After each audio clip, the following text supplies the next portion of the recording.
если вы берете слишком высокие стандарты для себя, чрезмерно, преждевременно отрекаетесь от функций своего тела вообще, то у вас начинает рушиться здоровье, отношения. И в конце концов, когда у вас засвистит фляга и поедет крыша, вы скажете: а это мой гуру виноват, а это мой наставник виноват, а это веды виноваты, это там церковь виновата, да, это приход виноват, что у меня разрушилась жизнь и разрушилось здоровье, и я пошел там по проституткам или изменять, или еще что-то, понимаете? Вы будете обвинять тех, кто не виноват, потому что никто с вас этого не требует, вы сами себе придумываете. Или там какие-то незрелые лидеры, да, незрелые наставники придумывают духовные стандарты, не понимая, кто перед ними стоит, какой возраст, какая конституция, какая варна, какие вообще задачи.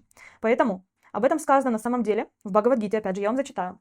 О чем сказано, что даже воздерживаясь от чувственных удовольствий, воплощенная в теле душа постепенно по-прежнему сохраняет к ним вкус. Но, познав более возвышенный вкус, она утрачивает интерес к объектам чувств, доставляющим удовольствие, и утверждается в духовном сознании. То есть, даже если мы будем воздерживаться от чувственных удовольствий, мы все равно будем сохранять к ним вкус. И нельзя, и также там в Бхагавад-гите сказано, что ничего хорошего нельзя достичь подавлением.